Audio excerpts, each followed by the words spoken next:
Всем здравствуйте! 28 января текущего года к нам обратилась супруга Аширбая, так как ее мужа привлекли к административной ответственности и поместили в спецприемник Сахарова. Ему грозило принудительное выдворение из Российской Федерации. Изучив решение суда, нами оперативно были собраны доказательства о невиновности Аширбая.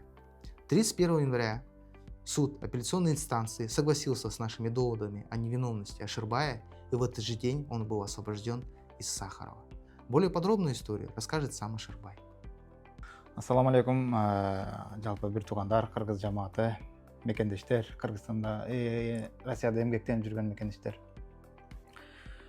Мен Абдубактуулла Аширбай ушул 2025-жылдын 25-январь күнү кечинде саат 7-8 аралыгында улица Подольский курсант тарабынан ошол жактарда милиция кармады, ППСниктер. Анан отделенияга апарып, ал жактан 1,5 сутка кармап отурду.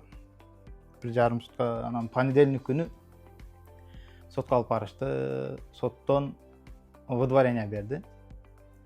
Анан кайра отделенияга алып келип, ал жерде 3-күнгө чейин кармап отурду. Анан 3-күндө түштөн кийин Сахаровго алып барды.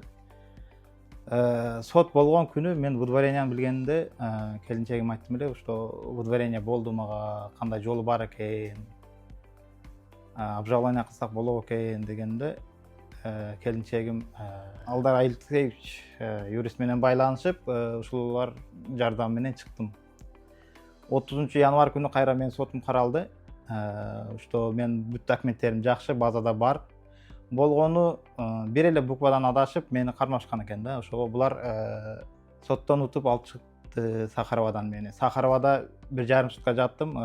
30 күнү сот болду, 31 күнү обедтерди кайра коюп берди да. Эгерде документиңиздер таза болсо, до конца соттошуңуздар, өзүңүздөргө уверен болсоңуздар, ушул кишилерге кайрылсаңыздар болот экен, 100% ишенимдүү экен. Сахаровада 1000ден 1 адам гана чыгып кетиши мүмкүн экен да. Ал эгер документиң таза болуп, өзүңө уверен болсоң. Ушул кишилерге чоң рахмат, ушулардын эмеси менен, жардамы менен мен чыктым, уттум. Ошол кайрылыңыздар, байланышыңыздар, ишениңиздер. Какой-то адамда өзүгө ишенич болуш керек да, ошондо гана бир чечимге болот да. Анан болбойт, булар мындай экен, алдайт экен, жок. Эгер ишеним болсо, какой-то 20% ишеним болсо, сизде үмүт болот да. Ар ким өзүнүн менетиге жараша сурайт, бирок качпаңыздар. До конца тирешиңиздер, күрөшүңүздөр, утасыздар деген ойдомун да, документиңиздер таза болсо.